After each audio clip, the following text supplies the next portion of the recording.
Ei, pessoal, hoje à noite a gente vai fundo na floresta.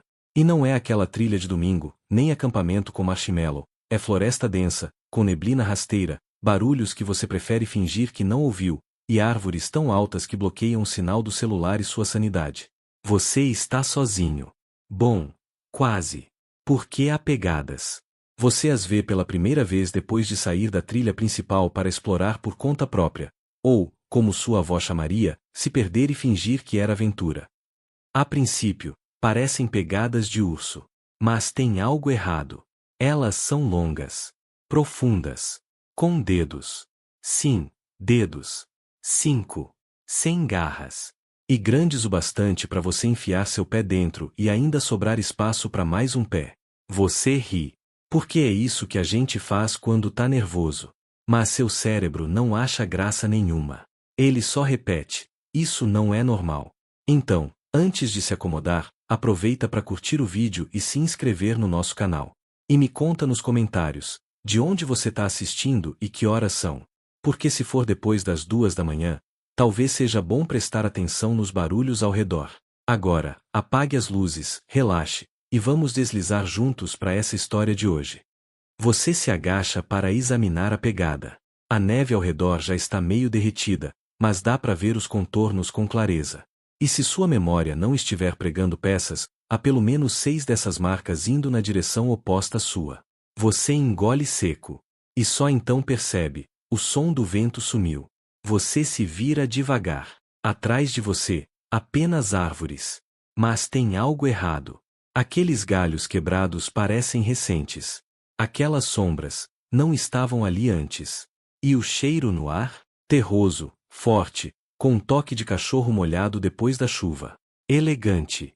Você segue caminhando, tentando racionalizar. Podia ser um alce, um urso meio desajeitado, um lenhador descalço com dedos criativos.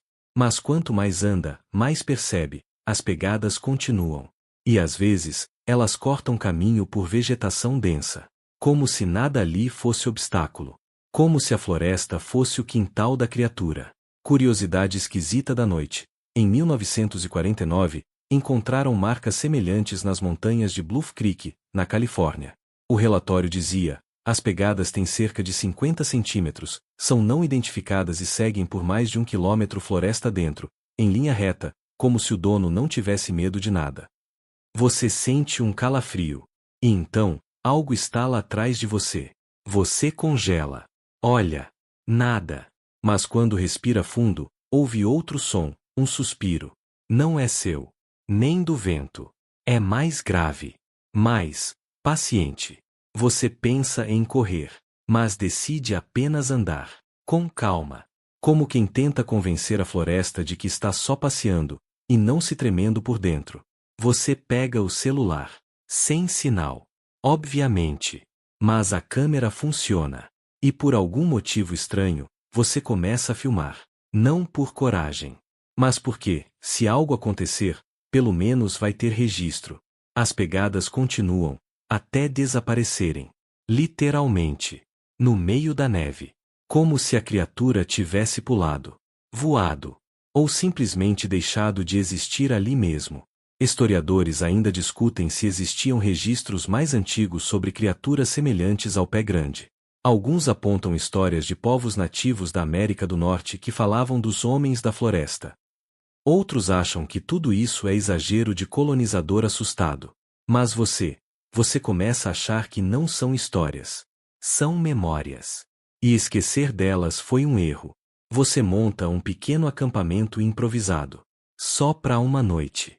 Só para observar. Acende uma fogueira. Bebe um pouco de água. Tenta fingir que não está ouvindo galhos estalando ao longe. Mas quando a chama apaga, você vê a silhueta. Alta. Lenta.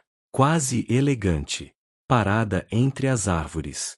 Ela não se move. Só observa. Você também. Por alguns segundos, parece que o mundo prende a respiração. E então, no escuro, você ouve aquele mesmo suspiro profundo. Como se ela dissesse: ah, outro curioso. Você não dorme. Quer dizer, você até tenta. Deita no saco de dormir, fecha os olhos, Finge que não está no meio de uma floresta úmida, cercado por sons estranhos e talvez observado por uma criatura de 3 metros com pés tamanho dinossauro.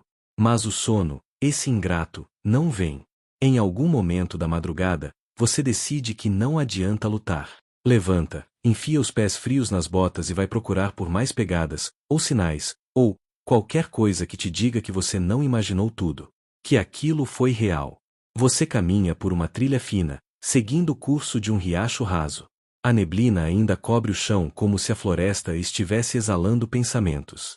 Ao longe, vê uma luz fraca. Uma cabana? Não. Um poste? Não. É uma placa, meio torta, dizendo: café, 600 metros, aberto, se tiver sorte. Você ri. Porque, sinceramente, um café no meio do nada parece a coisa mais improvável da noite. Mas você segue. Porque é isso ou voltar pro saco de dormir cheio de mosquitos e teorias conspiratórias. O lugar é real. Minúsculo, velho, meio torto, com uma chaminé que solta fumaça e um sino amarrado com fita adesiva na porta. Você entra. O cheiro é incrível. Café passado na hora, madeira molhada e algo que parece canela, mas não é.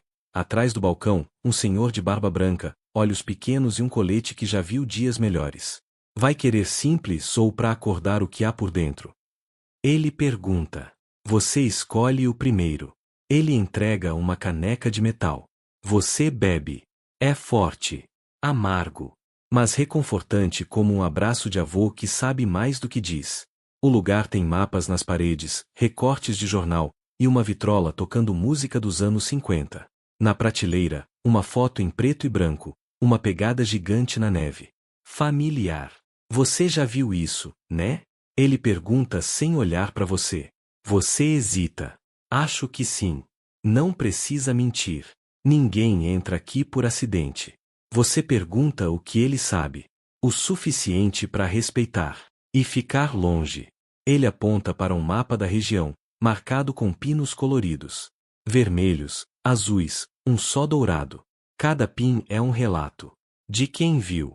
Ou ouviu. Ou voltou estranho. Você foca no dourado. Ele assente. Único que tentou conversar. Você se inclina. E nunca mais falou. Literalmente. Perdeu a voz. Mas toda vez que escuta trovão, sorri como se fosse reencontro. Historiadores ainda discutem se existiram registros sérios sobre interações com o pé grande. Alguns afirmam que sim, em diários de exploradores, nos cadernos de antropólogos indígenas, até em arquivos do exército canadense. Outros dizem que é tudo lenda reciclada. Mas o velho à sua frente não parece estar vendendo histórias. Ele parece proteger algo. Você termina o café. A caneca tem um desenho no fundo, 3 pegadas sobrepostas, como uma marca tribal.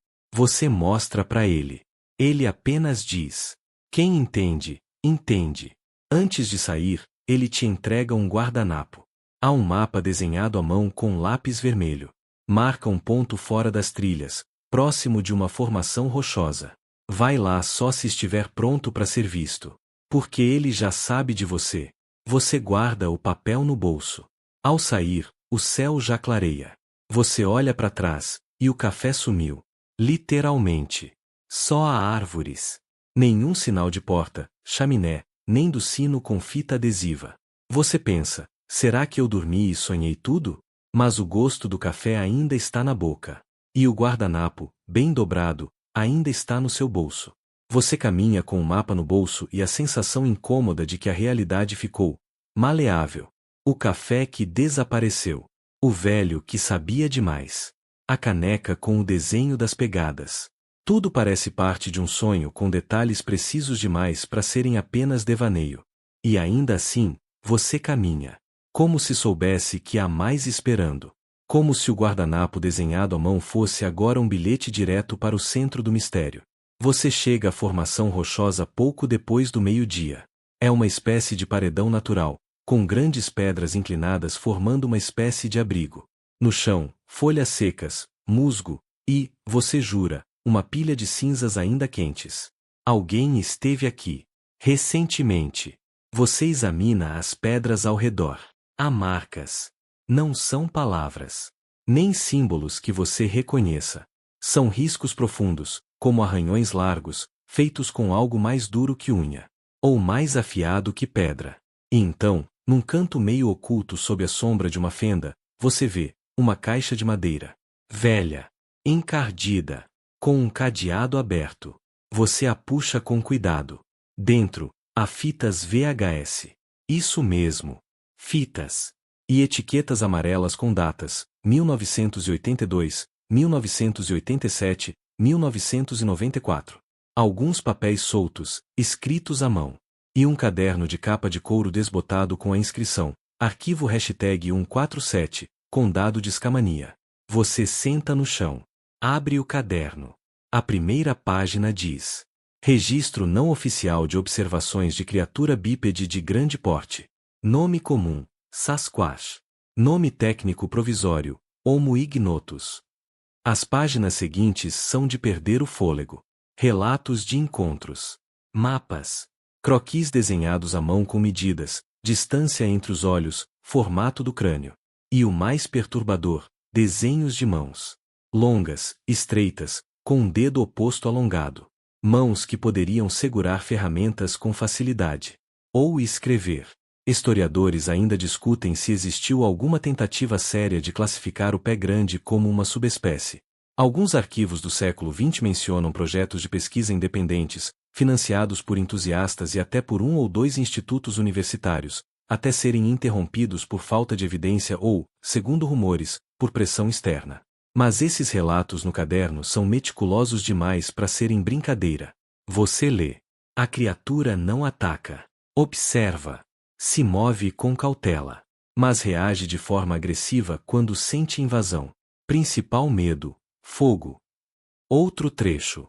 Sons registrados a 0243H. Padrão semelhante à linguagem. 3 tons repetidos, depois silêncio. A vibração afeta pequenos animais. Todos fugiram após o terceiro som.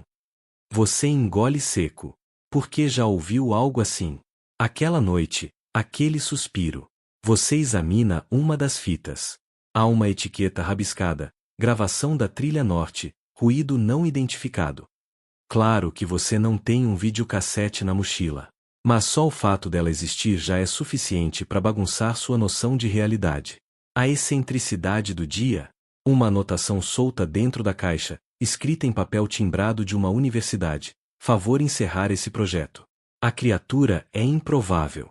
O pânico é real. Cessar observações. A assinatura foi rasgada.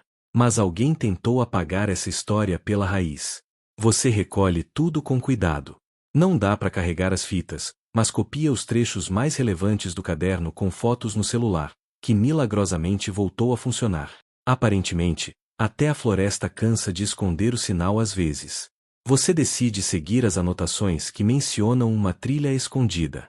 A direção está marcada com um desenho simples, uma pedra em forma de nariz virado pro céu.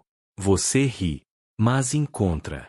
Porque, claro, é assim que as coisas funcionam agora. Você entra numa nova trilha. Mais estreita. Silenciosa.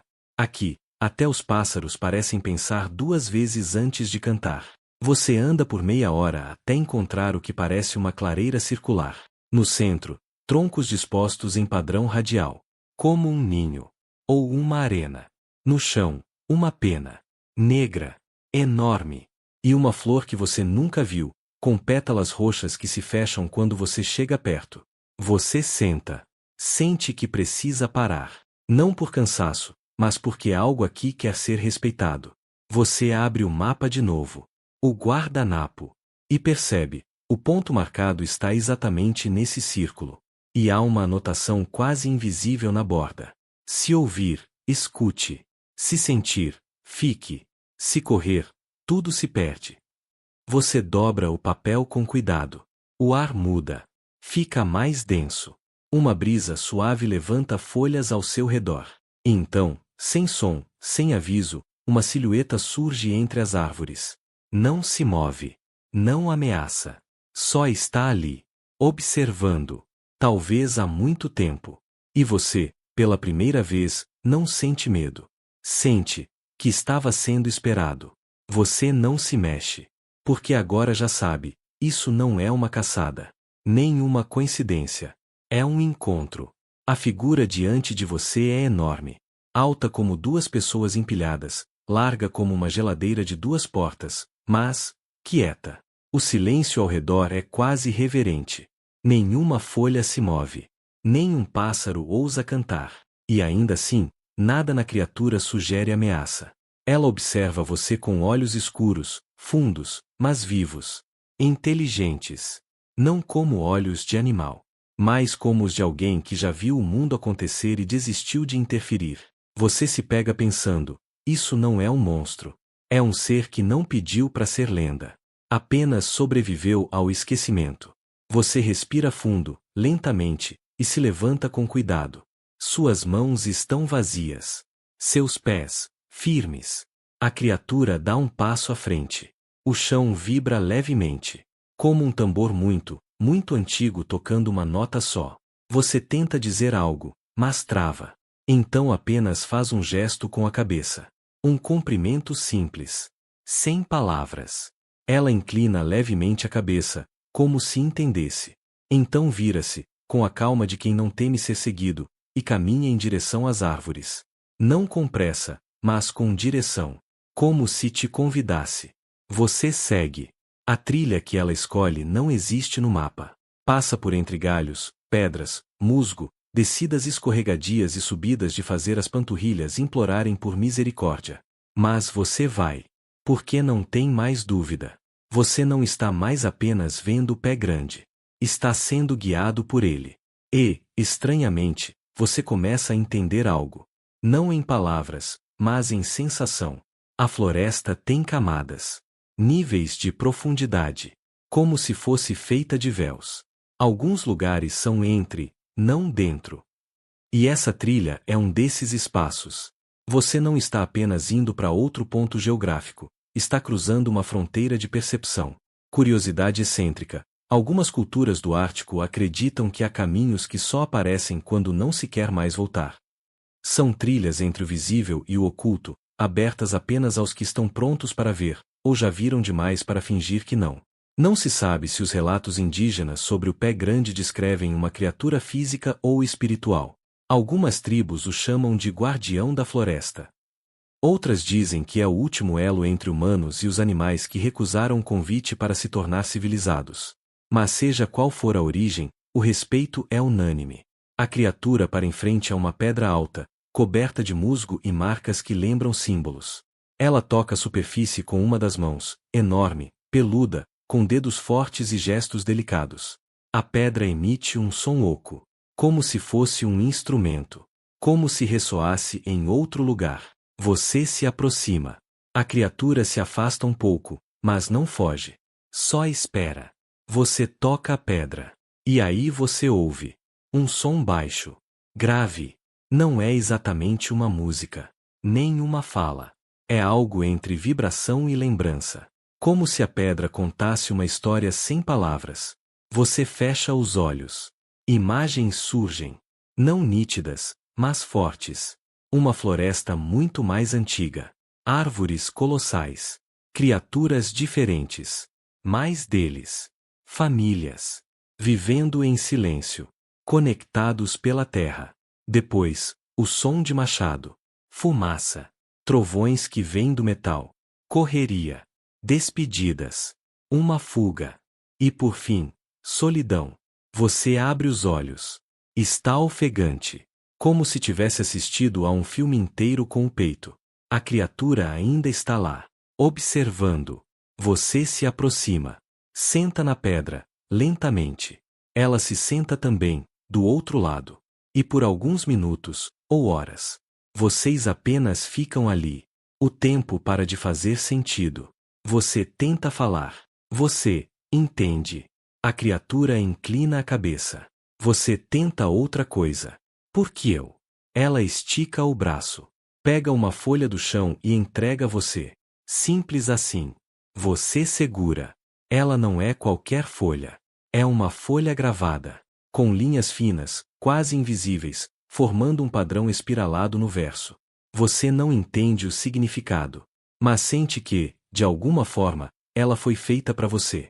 E então, a criatura se levanta. Sem pressa. Caminha de volta para a mata. Mas antes de desaparecer por completo, ela para. Olha para trás. E com um gesto que é quase humano, quase animal, mas completamente claro, ela te convida. Volte quando estiver pronto para ouvir mais. E desaparece. Você fica ali por um tempo, ainda segurando a folha. O vento passa como um sussurro. A floresta parece respirar com você. E pela primeira vez desde que essa história começou, você sente que não precisa mais provar nada para ninguém. Porque agora você sabe. Você retorna pela trilha como quem acorda de um sonho que não quer esquecer. Cada passo de volta é diferente do caminho de ida. As pedras parecem em outra posição, as árvores trocadas de lugar, e o ar, agora mais frio, mais denso, carrega algo novo. Um tipo de silêncio que soa menos como ausência e mais como um segredo guardado. A folha está segura dentro da sua jaqueta. Você a enrolou com cuidado, como um artefato sagrado. Porque, de algum modo, é isso que ela é. Um objeto dado, não achado. Uma mensagem sem tradução. Você decide passar a noite em um novo acampamento. Mais longe da trilha principal. Mais próximo do entre que você acabou de visitar. Faz uma fogueira pequena, sem exagero. O tipo de chama que aquece, mas não atrai. E então, do nada, você ouve um som mecânico. Algo que não combina com a floresta. Você desliga a lanterna e se esconde atrás de uma árvore grossa. Uma luz fraca surge entre as árvores. Branca, artificial. Você vê 3 homens, roupas de caça, mochilas pesadas, lanternas fortes. Estão olhando para o chão. Um deles aponta. Pegadas. Bem aqui. O outro resmunga. Se isso for mais um servo de patas grandes, eu desisto. Mas o terceiro não ri. Ele segura um tablet. E nele, imagens térmicas. Você observa, em silêncio. O líder parece saber o que está procurando. O jeito como move os olhos, como aponta para as árvores, como se esperasse algo surgir. O sinal sumiu por aqui ontem, ele diz. Você congela. Eles estão procurando ele. Você quer gritar, vão embora. Deixem em paz. Mas não pode. Porque eles não entenderiam. Nem acreditariam. E, pior, poderiam te seguir. Você espera até que eles se afastem. E quando o último feixe de lanterna desaparece, você volta ao seu abrigo. Mas não dorme. Só pensa. Historiadores ainda discutem se existiram tentativas reais de capturar o pé grande. Alguns documentos desclassificados do governo americano, da década de 1970, mencionam operações em regiões florestais com objetivos não especificados. Outros dizem que era só paranoia da Guerra Fria. Mas você acabou de ver, a busca continua. E parece mais preparada do que antes. Você lembra do gesto da criatura. Daquele olhar final. A confiança que depositou em você, não com palavras, mas com presença. E então percebe algo simples, porém enorme. Não é só você que encontrou ele. Ele também te encontrou. E te escolheu. Você pega o caderno onde tem registrado tudo desde o primeiro dia e escreve. Agora eu sou parte da história. E isso me assusta mais do que qualquer pegada. Na manhã seguinte, você decide visitar a vila mais próxima. Só para se reabastecer. Talvez tomar outro café que te lembre que o mundo ainda gira. A vila é pequena, escondida entre colinas e pinheiros. Um mercado, uma igreja, e um único posto de gasolina que parece mais um museu de latas velhas. Você entra em uma lojinha de conveniência com estantes tortas e paredes decoradas com fotos antigas. Na parede dos fundos, uma foto em preto e branco chama sua atenção. Um homem, aparentemente da década de 1930, posa com uma expressão nervosa ao lado de algo borrado. Grande. Peludo. Ao fundo, árvores familiares. Você pergunta ao atendente. Ah, essa aí? É do meu avô. Ele dizia que tinha visto o gigante do vale. Ninguém acreditava, claro. Só que, bom, a câmera dele quebrou logo depois. Você pergunta onde a foto foi tirada. Bem perto de onde você está acampando, ali pelos rochedos da trilha fechada. Você sorri. Claro que foi. O atendente te observa. Você tá pesquisando também? Você pensa por um momento e responde: não. Eu tô tentando não esquecer. Ele não entende. Mas te entrega um pedaço de bolo de milho por conta da casa. Você aceita. Porque a realidade precisa dessas pequenas âncoras. Você volta à trilha com mais provisões e um caderno novo. Porque sente que o antigo está chegando ao fim, não de espaço, mas de fase. A floresta parece diferente agora. Mais alerta. Como se soubesse que você sabe. E você sente que ela te examina, como alguém decidindo se confia ou não no visitante. Você toca na folha dentro da jaqueta. Acha que ela está mais rígida. Ou talvez, mais quente. E quando chega a clareira, algo mudou. As pedras estão em outro arranjo. No centro, uma nova marca no chão, uma espiral feita de pequenos galhos. Você se ajoelha. Entende, é uma resposta. Um convite. A criatura quer falar de novo. Mas de um jeito que você ainda não sabe escutar. Você passa a tarde tentando decifrar a espiral. É simples à primeira vista, galhos finos organizados com precisão. Mas você percebe que nenhum está ali por acaso. O padrão tem ritmo. Como se seguisse uma cadência, uma ideia que não se expressa em palavras, mas em forma. Você contorna o desenho com os dedos. Os galhos estão firmes, como se presos com cola invisível, ou com intenção. E é aí que algo te atinge, suave e repentino. Talvez essa seja a linguagem. Você não precisa ler. Precisa sentir. Você se senta próximo ao centro da espiral. Fecha os olhos. Respira. E o silêncio da floresta muda. Deixa de ser ausência de som e vira presença de algo que você nunca notou direito. A vibração do ambiente. Galhos estalam longe. Um passarinho emite um som curto e agudo. Depois, silêncio de novo. Então, um sussurro de folhas. Depois, mais nada. E aí, uma nota baixa. Como se alguém tocasse um instrumento gigante escondido sob a terra. Você percebe, essa floresta tem um ritmo. E você está começando a dançar com ele. De repente, você sente algo na pele. Não vento. Não chuva. Uma vibração leve, como quando o celular vibra silenciosamente no bolso, só que vem do chão. Você abre os olhos. A espiral está intacta. Mas bem no centro, agora há um objeto. Um pequeno osso, liso e branco, em forma de flauta. Você o pega com cuidado. A textura é polida. A ponta parece encaixar perfeitamente nos lábios. Você hesita. Mas algo dentro de você, algo que está deixando de ser cético e começando a ser intuitivo, diz: toque. Você leva a flauta à boca e sopra levemente. O som é agudo, mas não estridente. Ele vibra no ar como se abrisse uma fenda. A floresta responde. Galhos estalam.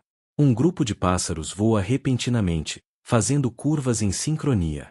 Você toca uma segunda nota, mais longa. Um uivo ecoa. Não de lobo. Não de animal.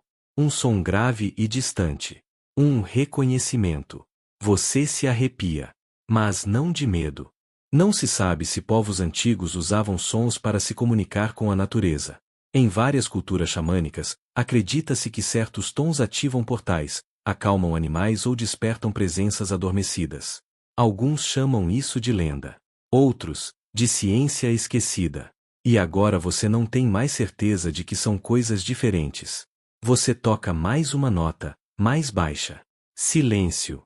E então, uma sombra se move entre as árvores. Você fica parado. Não quer assustar, nem parecer invasivo.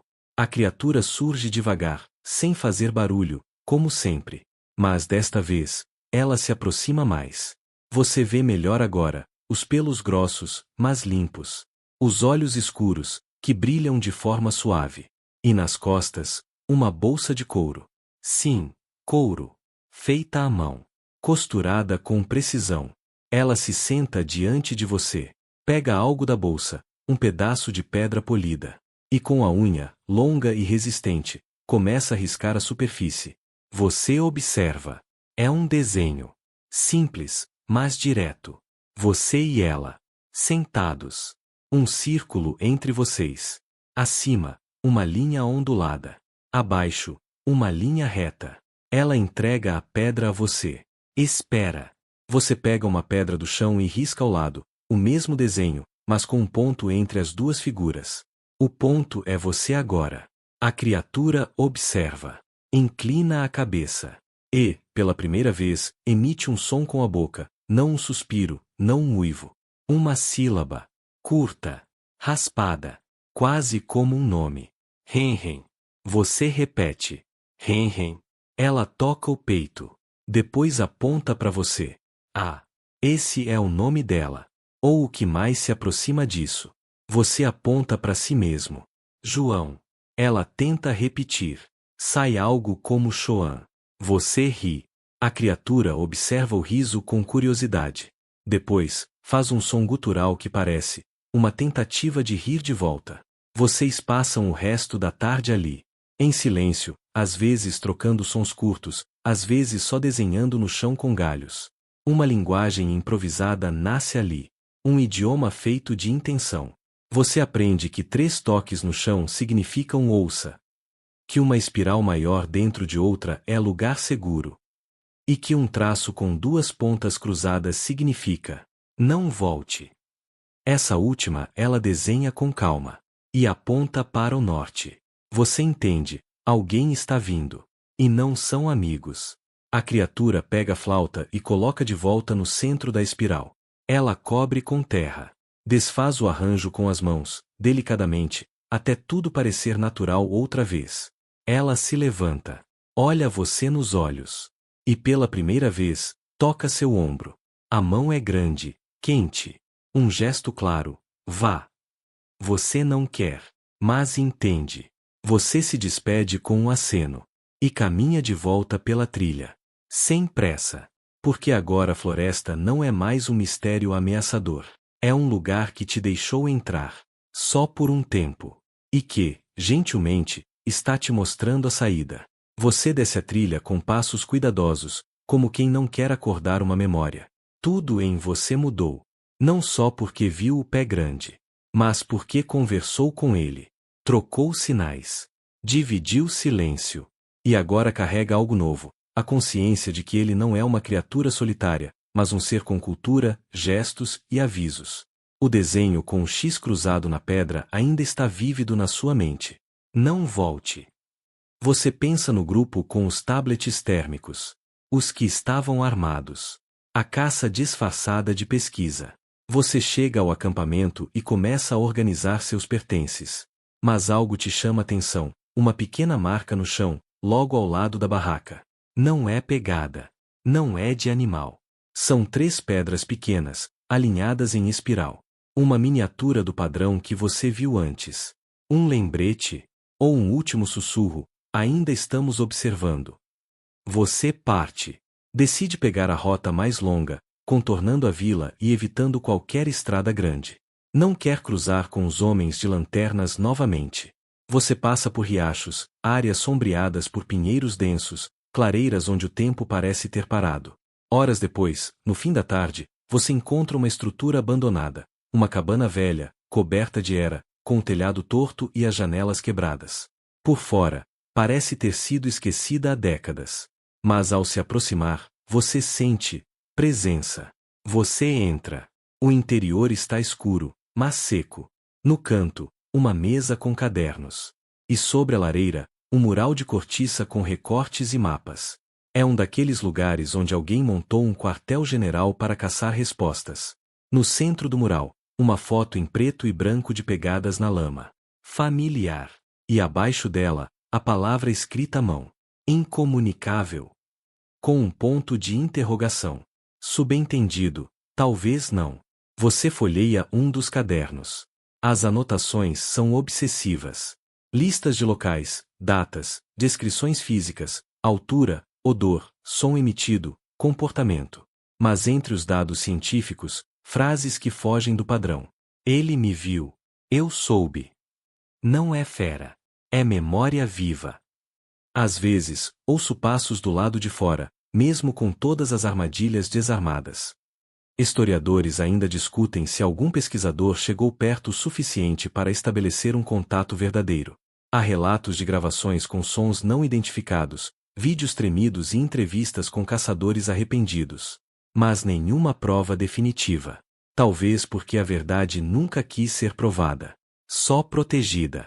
Você encontra, em uma gaveta, uma fita cassete rotulada com caneta. Última Noite, 1998. Ao lado dela, um gravador antigo, ainda com pilhas. Contra todas as expectativas, ele liga. Você aperta play. Ruído. Estática.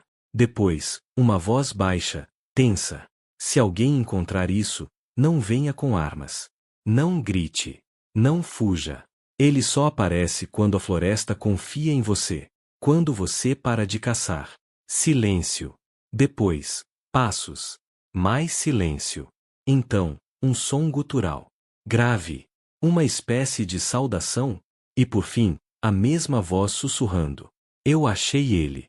Mas foi ele que me deixou ficar. Você desliga a fita. Fica sentado por longos minutos, ouvindo o vento passar pelas frestas da cabana.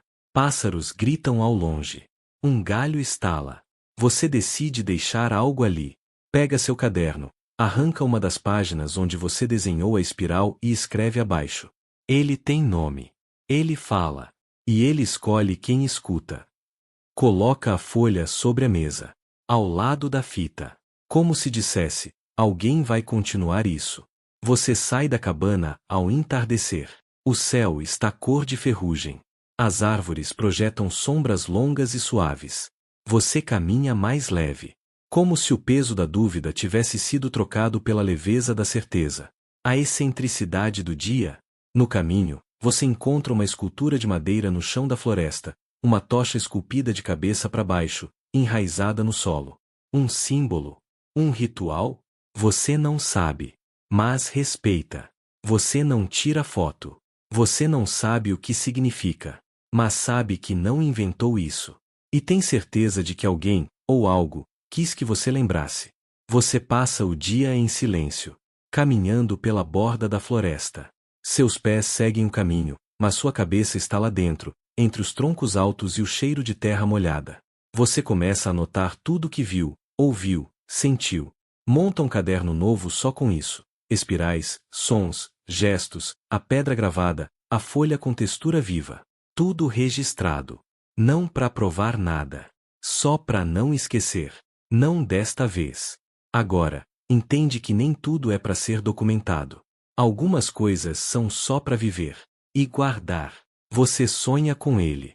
Na verdade, não é um sonho no sentido comum. Não tem começo claro, nem enredo com lógica de filme. É mais como uma lembrança misturada com sensação, como se a floresta tivesse entrado na sua cabeça e dito, fica aqui um pouquinho. No sonho, você está de novo naquela clareira. Mas agora há mais figuras. Silhuetas como ele. Altas, calmas, de movimentos suaves. Estão em círculo. No centro, a espiral feita de galhos. E ao redor dela, símbolos que brilham suavemente no chão. Você não entende, mas sente que estão dizendo algo. Algo antigo. Você acorda com uma palavra na ponta da língua. Velhos antes do tempo. Você não sabe o que significa, mas sabe que não inventou isso. E tem certeza de que alguém, ou algo, quis que você lembrasse. Você passa o dia em silêncio, caminhando pela borda da floresta. Seus pés seguem o caminho, mas sua cabeça está lá dentro, entre os troncos altos e o cheiro de terra molhada. Você começa a notar tudo o que viu, ouviu, sentiu. Monta um caderno novo só com isso. Espirais, sons, gestos, a pedra gravada, a folha com textura viva. Tudo registrado. Não para provar nada. Só para não esquecer. Você volta à cidade alguns dias depois. É estranho. O barulho do trânsito, as pessoas apressadas, as luzes artificiais. Você se sente deslocado. Como se tivesse viajado no tempo e agora estivesse em uma linha paralela. Num café, você vê um grupo discutindo sobre inteligência artificial, fake news e se pé grande é só um meme ou um símbolo coletivo de medo primitivo. Você quase ri. Porque agora, tudo isso parece pequeno. Superficial. Você caminha até uma livraria. Em uma estante de livros usados, algo chama sua atenção. Um livro antigo, sem capa, apenas com o título manuscrito. Os que vieram antes. Você abre. Na primeira página, uma citação. Nem tudo que não falamos é esquecido. Às vezes, é apenas guardado em silêncio. Você compra o livro, leva para casa e lê de uma vez só. É uma coletânea de relatos de encontros com seres não identificados. Não monstros, não alienígenas, mas entidades que habitam espaços entre mundos. Florestas, cavernas, desertos. Todos descritos com reverência. Com respeito. Um capítulo fala de uma criatura encontrada nos Montes Urais, que comunicava-se com gestos e sons guturais. Outro, de uma figura alta e peluda nos Andes, que guiava viajantes perdidos até passagens secretas. Há similaridades demais para ignorar. Historiadores ainda discutem se essas lendas globais têm uma origem comum, um arquétipo do guardião, como alguns chamam. Outros acreditam que são fragmentos de uma memória ancestral, espalhada por culturas que nunca se cruzaram, mas que viram algo parecido. Você começa a suspeitar que talvez nunca tenha sido apenas lenda. Na última página do livro, há um mapa. Incompleto. Cheio de buracos e manchas. Mas um ponto está marcado, exatamente onde você estava. Você fecha o livro devagar. No fundo, sente um chamado. Não urgente, nem desesperado. Um convite. Como se a floresta dissesse, a história ainda está acontecendo. Na noite seguinte, você prepara uma mochila. Leva apenas o essencial: água, comida, o caderno, e a pedra gravada que você trouxe da cabana. Não sabe por que está indo. Mas também não sente que precisa saber. Você retorna ao caminho da clareira. A floresta te recebe diferente agora. O barulho dos galhos não assusta mais. As sombras não são mais ameaça. Elas são como véus. E você já aprendeu a atravessá-los. Você chega ao local marcado no mapa do livro. Não é a clareira das espirais, mas uma nova formação. Rochas circulares com marcas antigas, cobertas de líquen. Ao centro, uma árvore imensa. Mais alta que qualquer outra. Mais antiga. Na base dela, uma abertura na terra. Não uma caverna. Não um buraco. É um portal. Disfarçado de nada. Você acende uma lanterna e entra. O interior é úmido, mas firme. As paredes parecem vivas. Você sente cheiro de raízes, de pedras molhadas, e sim, de fumaça antiga. Como se alguém tivesse feito fogo ali. Há marcas nas paredes. Não são inscrições. São desenhos. E você reconhece o estilo. A mesma linguagem do pé grande. Símbolos como os que ele desenhou na pedra, mas agora organizados em sequência. Você grava tudo. Não com fotos. Com lápis e papel. No final do túnel, há uma sala aberta, circular. Ao centro, uma pedra lisa com musgo ao redor. E sobre ela, objetos. Um colar feito com sementes. Um pedaço de couro com símbolos queimados. E, no meio, uma nova folha. Enrolada.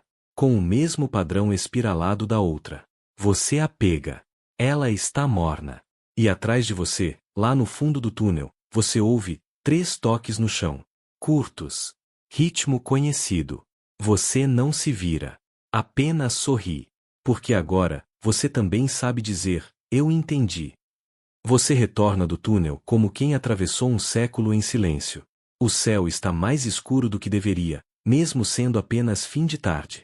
As árvores sussurram em uníssono, folhas balançando num compasso lento, quase como uma respiração coletiva da floresta. E o mais curioso, o vento sopra sem fazer frio. É como se te acolhesse. Você segura a nova folha enrolada com cuidado. O padrão espiralado parece mais intricado do que o da anterior, agora traços menores no interior da espiral. Como pequenas instruções que você não sabe ler, mas sente que têm significado. Você aguarda no caderno, entre 2 páginas cheias de anotações, desenhos e palavras riscadas. Esse caderno já não é só um diário, é quase um dicionário. Ou melhor, um guia de tradução de um idioma que nunca usou vogais. Você monta acampamento perto de uma nascente. A água ali tem gosto de pedra doce. É isso mesmo. Pedra doce. Você tenta notar esse detalhe e percebe como é difícil escrever algo que se sente e não se vê. Naquela noite, a fogueira arde baixo. Você está alerta, mas calmo, esperando, não vigiando. E então, ele aparece. Sem ruído, sem aviso. Apenas, lá, sentado em uma pedra, com os braços apoiados nos joelhos. Como se estivesse te observando dormir, mas não por malícia, por curiosidade ou saudade. Você acena. Ele retribui. Um aceno sutil, quase imperceptível. Mas está lá. Dessa vez, ele fala. Ou melhor, entoa. Um som grave, longo, que começa no peito e vibra o chão. Um canto. Você sente nos ossos antes de entender com os ouvidos. Você fecha os olhos e escuta. De verdade. Sem tentar interpretar. Sem querer controlar. E no fundo desse som, algo estranho acontece. Você começa a lembrar de coisas que não viveu. Você vê uma floresta muito mais antiga. Sem estradas. Sem cercas. Você vê criaturas como ele, mas menores, mais jovens. Brincando, construindo ferramentas, marcando trilhas com sinais nos troncos. Você vê fogo, sim, mas usado com cuidado. Sabe-se lá como, mas você sente que tudo isso é parte de uma memória compartilhada. E então, vê a ruptura. A primeira vez que humanos chegaram. Confusão. Curiosidade. Depois, violência. Você abre os olhos. O canto cessou. A criatura te observa, esperando algo. Você pega um graveto e desenha na terra duas figuras, você e ele, com uma linha ligando-as. Um gesto simples. Ele olha. E então, com a unha, desenha uma terceira figura, acima das duas, uma árvore. Você entende, a conexão existe, mas tem algo maior no meio. Algo que une os dois. A floresta. Você sorri. Historiadores ainda discutem se os primeiros povos indígenas viam certas entidades da floresta como reais ou simbólicas. Muitas culturas tinham histórias sobre homens-árvore ou os que caminham em silêncio. Alguns acham que eram metáforas. Outros acreditam que eram baseadas em encontros reais, memórias misturadas com mito, preservadas por milênios. Agora, você acha que talvez fossem as duas coisas. Você oferece ao pé grande uma coisa simples, seu caderno. Ele observa com atenção. Folheia com gestos cuidadosos, como quem reconhece símbolos antigos sendo reinventados. Em uma página, ele para. Toca o desenho da espiral. Com a ponta do dedo, ele acrescenta um traço lateral, como uma pequena seta. Você o observa, fascinado. Aquilo é uma correção. Ou melhor, um detalhamento. Como se dissesse, é isso, mas com mais intenção. Você pega outra página. Desenha o símbolo da árvore que ele fez. Ele assente. Depois, desenha algo novo, um símbolo composto. 3 elementos, você, ele, e a árvore no centro. Ele observa, inclina levemente a cabeça, e pela primeira vez, sorri. É sutil, mas é sorriso. Você passa a noite ali, sem dormir. Não porque esteja inquieto, mas porque há algo sagrado em vigiar aquele momento. É como se você fosse a testemunha de um tratado silencioso, redigido com folhas e gestos. A excentricidade da noite. Em determinado momento, ele tira do ombro uma tira de couro trançado. Entrega a você. Nela, 3 pequenas pedras, uma branca, uma escura e uma translúcida. Ele aponta para cada uma. Você entende. Noite, floresta, memória. Você guarda o colar. E jura, em silêncio, que vai proteger aquilo, não só o objeto, mas o significado. Na manhã seguinte, ele já não está mais lá. Só pegadas. E uma pequena pilha de folhas cobertas de orvalho. Em cima delas, outra espiral. Desta vez, com uma flor no centro. Você a recolhe com cuidado. Tudo isso é linguagem. Só que escrita no tempo, não no papel. Você desce a trilha carregando o colar como quem carrega um nome secreto. As 3 pedras, branca, escura e translúcida, batem suavemente uma na outra a cada passo. Não fazem som de joias. Fazem som de presença. De coisa viva. De lembrança materializada. Você caminha em silêncio, a floresta te acompanhando com aquela vigilância gentil de quem já te aceitou. A trilha até parece mais aberta. Ou talvez você tenha aprendido a ver por onde antes só tropeçava. Ao meio-dia, você encontra um campo de pedras lisas, cobertas de musgo. Ali, no centro, algo que não espera, um tótem. É simples, feito com galhos, cipós e folhas secas. Alto como você. Sem rosto, mas com braços abertos. E na base, um amontoado de oferendas naturais, cogumelos, pedaços de casca, pequenas pedras dispostas em padrões. Um altar primitivo. Você se aproxima devagar, respeitosamente. Não toca. Só observa. Percebe que há ordem ali. Simbolismo. Linguagem, de novo. Parece recente. E então, entre os objetos, algo chama atenção. Uma pulseira de tecido, moderna, com a marca desbotada de um parque nacional. Você a reconhece. Já viu esse modelo. Turistas usam. Biólogos também. Você se agacha e vê, costurado na lateral, Equipe Observação 04, R. Monteiro. Você anota. E sente um arrepio. Não é medo. É antecipação. Naquela noite, você retorna à vila mais próxima. Decide investigar discretamente. Vai até o posto de gasolina. Finge escolher um refrigerante. Puxa conversa com o atendente.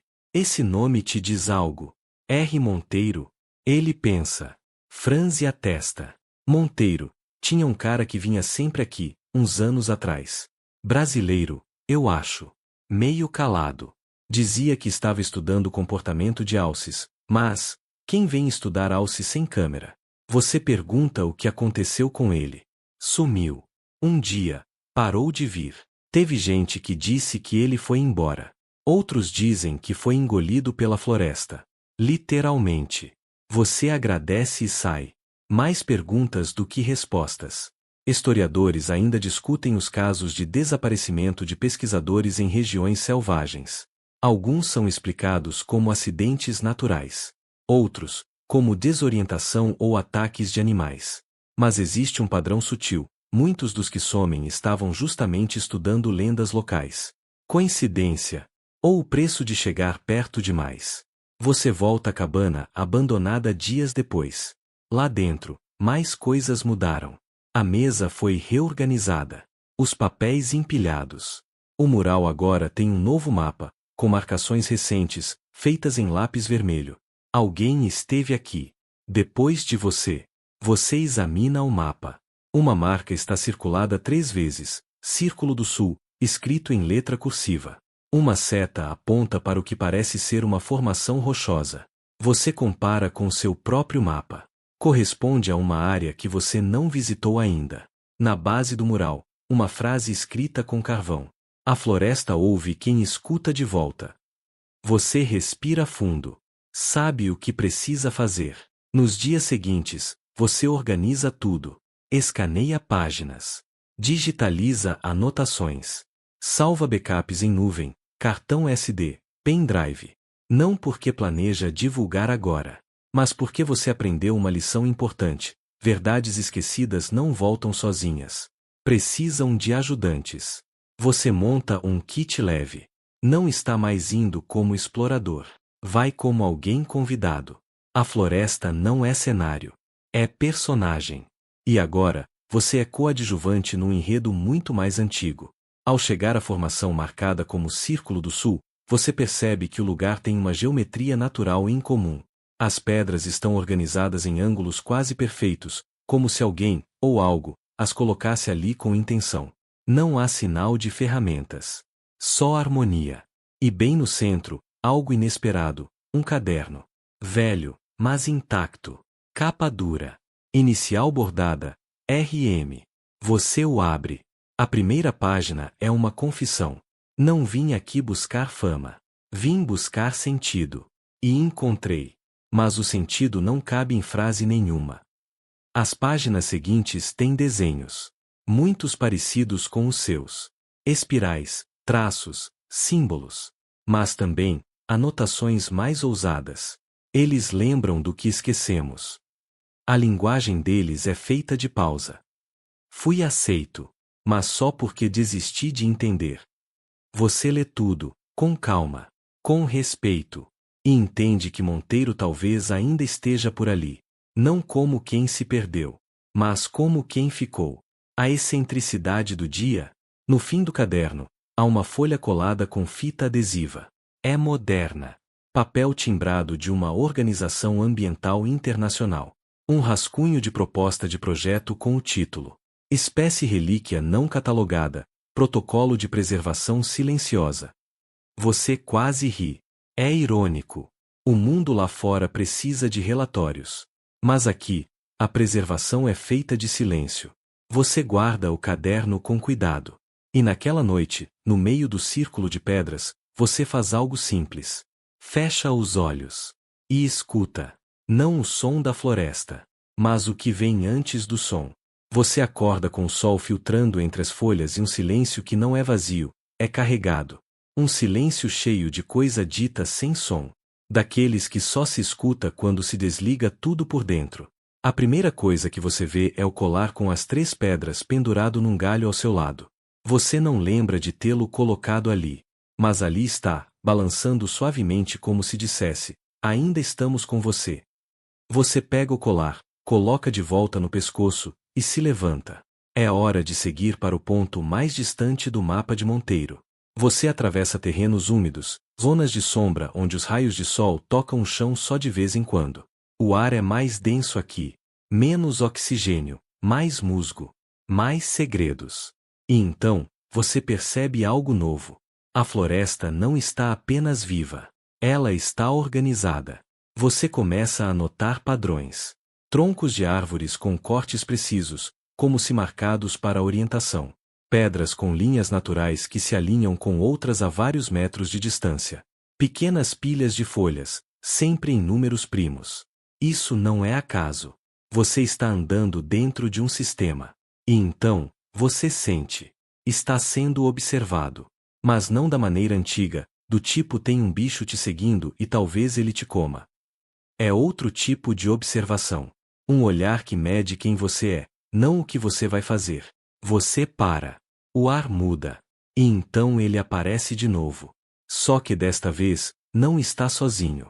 2 outros surgem das árvores. Um é mais baixo, com pelos mais claros. O outro, mais robusto, se move como um velho. Sem pressa, mas com peso. Juntos, eles te cercam sem agressividade. Só presença.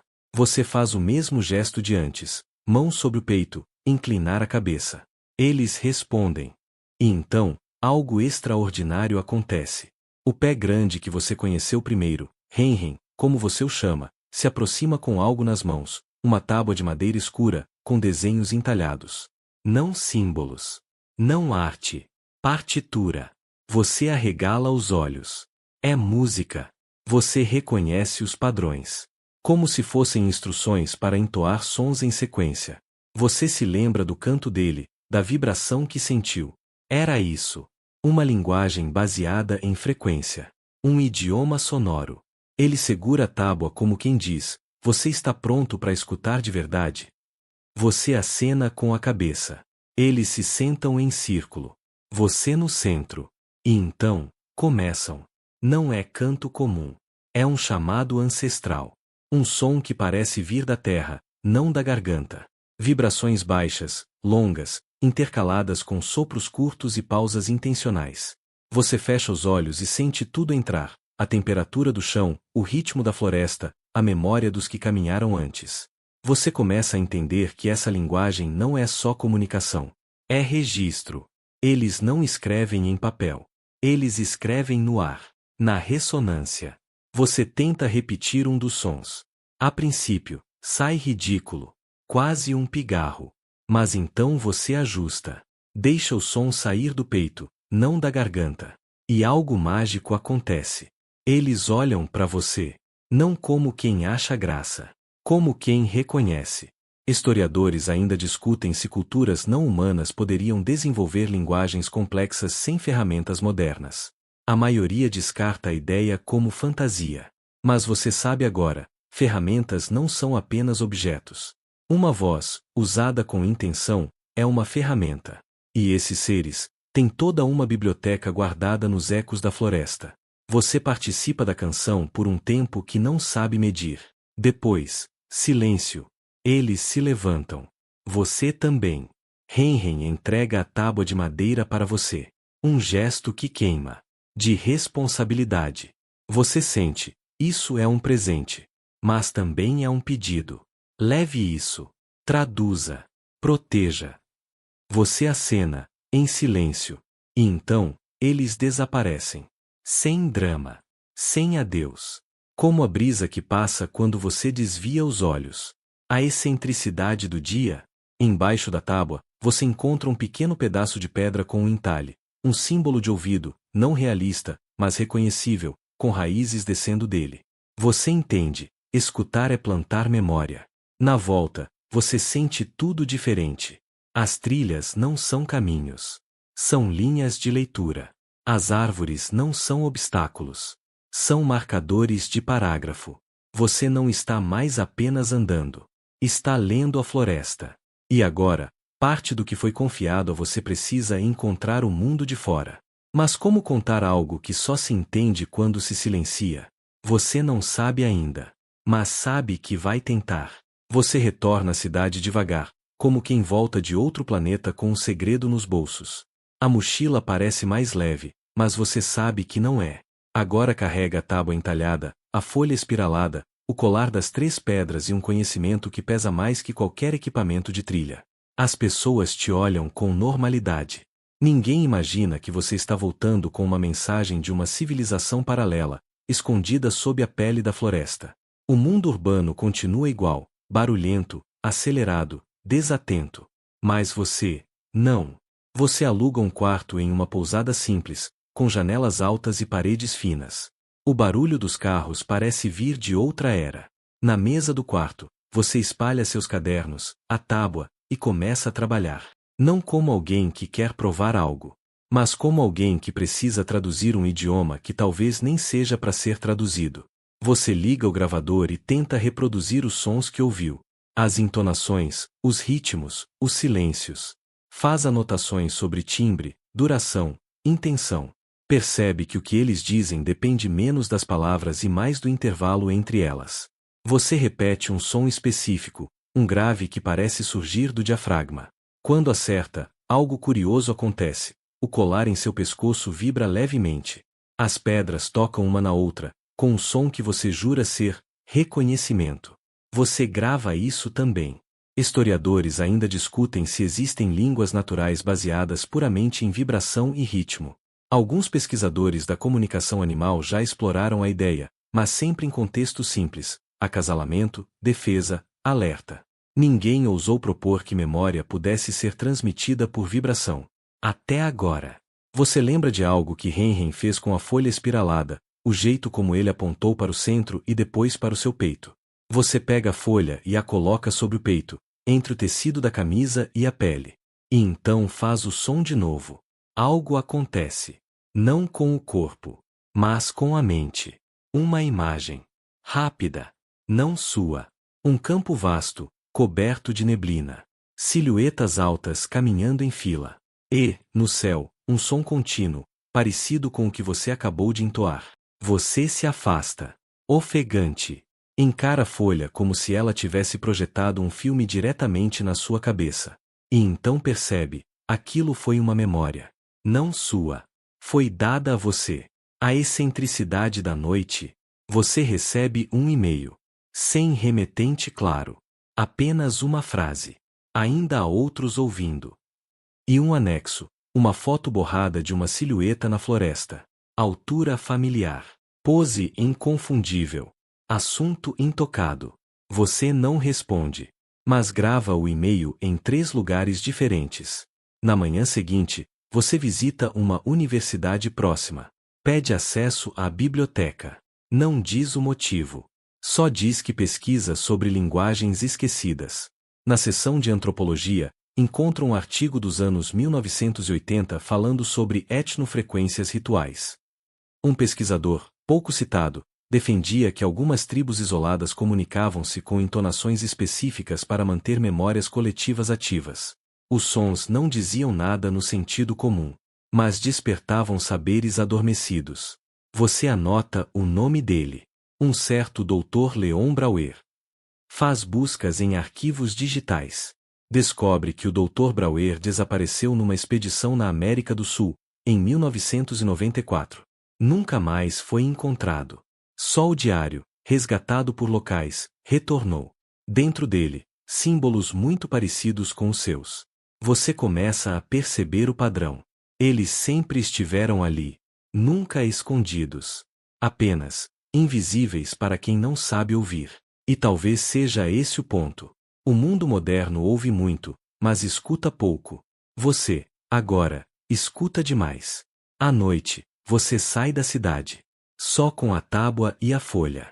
Entra num campo aberto. Senta em silêncio. Encosta a tábua no peito. Fecha os olhos.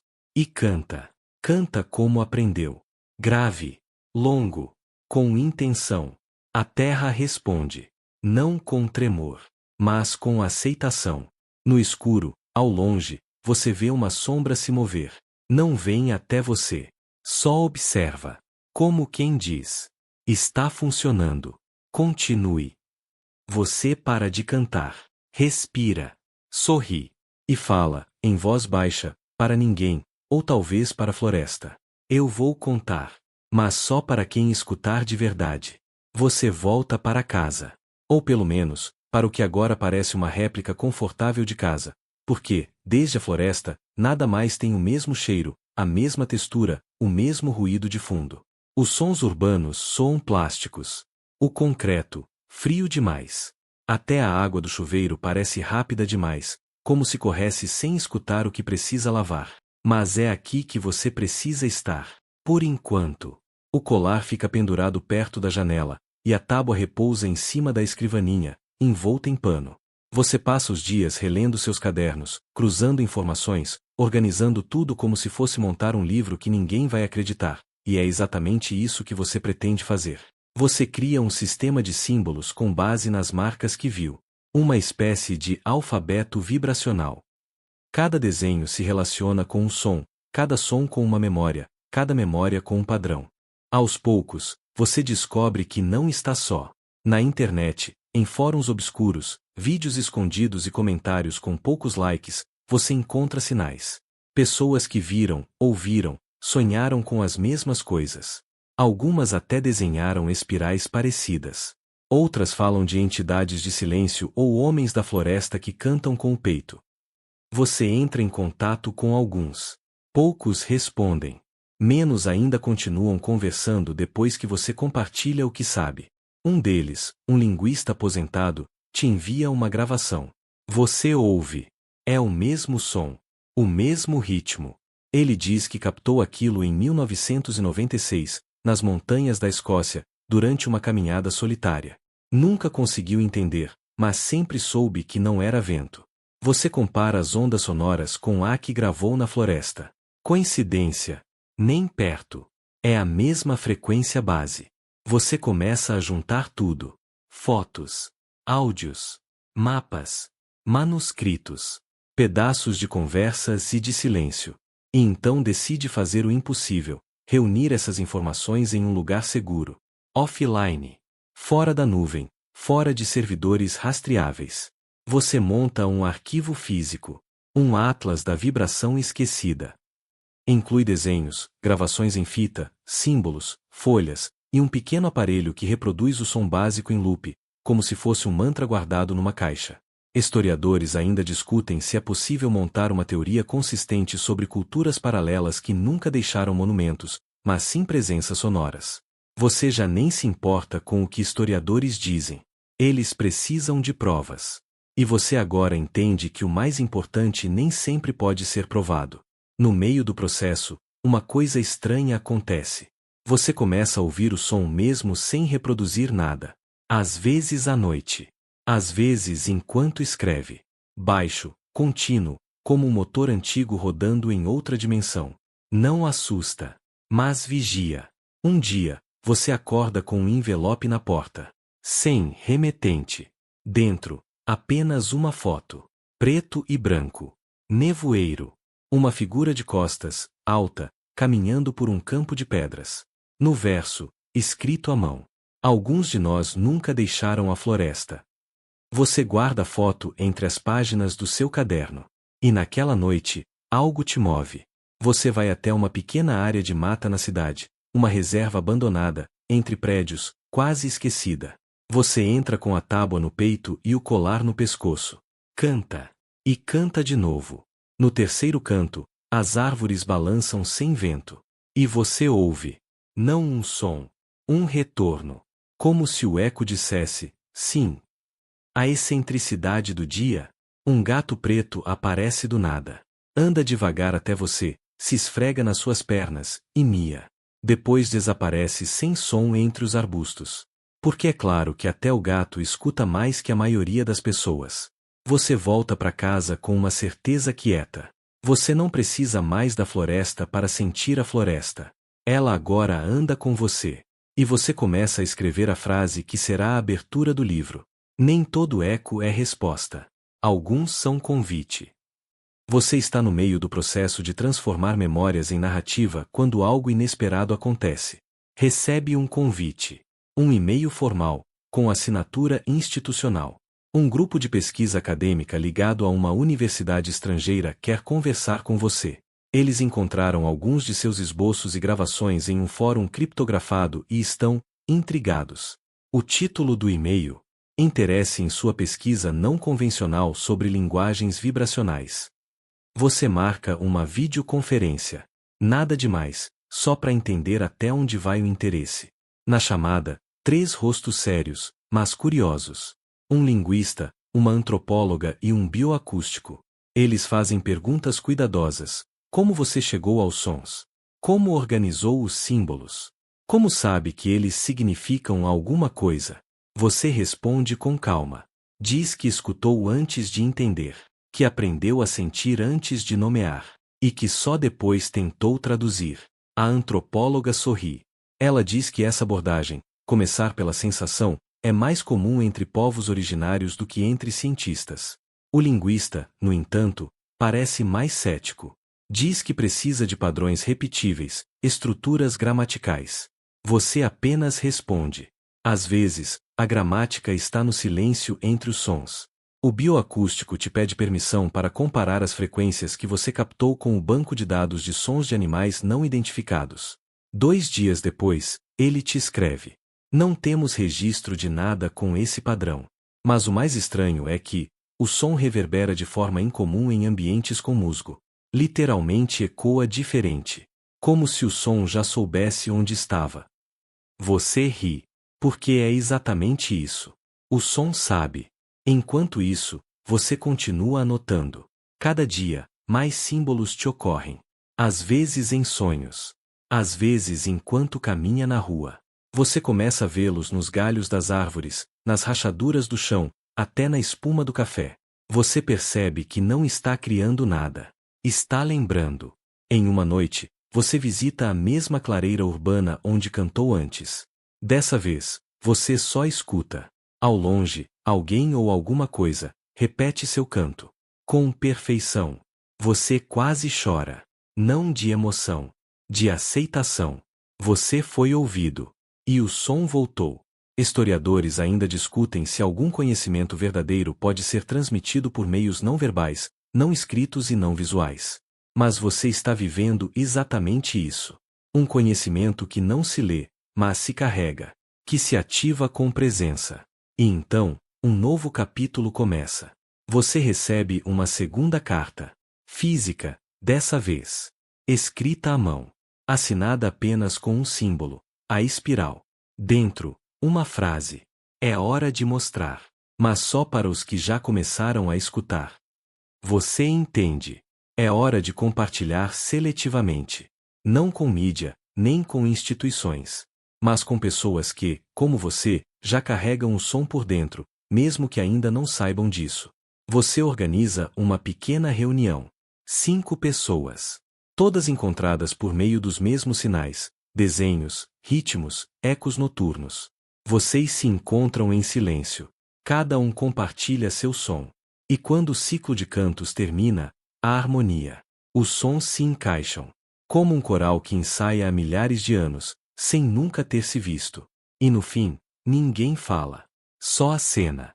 Com lágrimas leves, não por tristeza, mas por reconhecimento ancestral. A excentricidade do encontro. Um deles traz uma pedra que encontrou no quintal, coberta de limo. Quando limpa, um símbolo, um ouvido, com raízes. Você já viu isso antes, mas nunca contou a ninguém. Você sorri e escreve, naquela mesma noite. A linguagem dos antigos não se perdeu. Ela apenas cochilou, esperando que voltássemos a escutar com a pele, não com os olhos.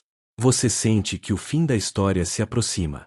Mas, curiosamente, nada parece terminar. Tudo só continua, de um jeito mais lento, mais baixo, mais profundo. Como deve ser. A última jornada começa sem mapa, sem planejamento, sem expectativa. Só um chamado. Você acorda com a sensação de que é hora. Nenhum som, nenhuma mensagem. Mas você sabe. O tipo de saber que não passa pela mente, apenas pulsa. Como um tambor no peito. Você reúne seus objetos. O colar, a tábua entalhada, as folhas espiraladas, o caderno com seus símbolos. Mas não leva tudo. Desta vez, você entende, não é para levar, é para deixar. Você volta à floresta pela última vez. A trilha está diferente. Não porque mudou, mas porque você agora vê o caminho com outros olhos. Cada pedra, cada raiz, cada sombra parece te reconhecer. Como se a floresta estivesse abrindo espaço para você passar ou talvez, voltando a te acolher. No caminho, você encontra marcas. Não pegadas. Não rastros. Mas sinais de que outros também passaram por ali. Espirais desenhadas com folhas secas. Um amontoado de galhos dispostos em forma de ouvido. Uma sequência de sons repetidos por pássaros, sempre no mesmo ritmo. Você sorri. A floresta virou biblioteca. Ao chegar à clareira antiga, sim, aquela clareira, você a encontra como se tivesse sido recém-varrida. Sem folhas soltas. Sem galhos. Um espaço aberto, limpo, circular. Como uma sala de estar natural. No centro, uma pedra. Lisa. Como uma mesa. Você se aproxima. Coloca a tábua sobre ela. Ao lado, o colar. E então, com gestos calmos, posiciona a folha espiralada no topo. É um gesto simples, mas inteiro. Você sente algo mudar. Não ao seu redor. Dentro. É como se uma porta invisível fosse fechada com cuidado. Não para trancar, mas para guardar. Você respira fundo. E canta. Pela última vez. É o mesmo som de antes. Mas agora com uma intenção final. Um ponto no fim da frase. Um obrigado dito na língua que você não fala, mas que o mundo vegetal entende. A floresta responde com silêncio. Mas não vazio. Silêncio pleno. Cheio de coisa viva. Historiadores ainda discutem se um indivíduo pode se tornar o portador de uma cultura sem deixar artefatos, apenas memórias. Talvez você não seja um portador. Talvez seja só uma ponte. E já é muito. Você se deita na grama. Sente o solo sob suas costas como um abraço. Pássaros passam, mas não cantam. O vento sopra, mas não empurra. Tudo apenas acontece. E você está ali. Não como visitante. Como parte. Você adormece. E sonha. Com o campo de pedras. Com os que cantam no escuro. Com olhos que brilham sem refletir luz. Com folhas que sussurram nomes esquecidos. E com um som. Grave. Antigo. Seu. Agora, você pode respirar mais devagar. Está tudo bem. Você caminhou por uma história que não se conta com pressa. Que exige escuta, pele, silêncio. Você viu o que muitos duvidam. Sentiu o que não se descreve. E, acima de tudo, aprendeu a ouvir de verdade, não com os ouvidos, mas com presença. Feche os olhos por um momento. Imagine a floresta. Mas não como ela é nas fotos. Imagine como ela soa. Folhas dançando ao vento. Galhos estalando ao longe. Um canto grave no fundo da terra, como se o mundo tivesse um coração escondido sob as raízes. Você está seguro. Nada aqui quer te assustar. Tudo quer apenas que você lembre. Há saberes que não cabem em livros. Há presenças que não buscam fama, só respeito. E há encontros que nos transformam mesmo que durem apenas um instante. Você foi até lá. Viu. Sentiu. E voltou. Isso te pertence agora. Um pedacinho da floresta vive com você. Em cada passo mais lento. Em cada pausa antes de responder. Em cada silêncio escolhido. E se algum dia o mundo parecer barulhento demais, lembre-se, a linguagem mais antiga ainda está viva. Ela mora no chão, no vento, nas pedras, e no que ficou guardado aí dentro de você. Agora, permita que o som da noite te embale. Imagine galhos balançando bem ao longe. Uma brisa morna passando por entre as árvores. E um eco baixo que diz: volte quando quiser. Estaremos ouvindo. Bons sonhos.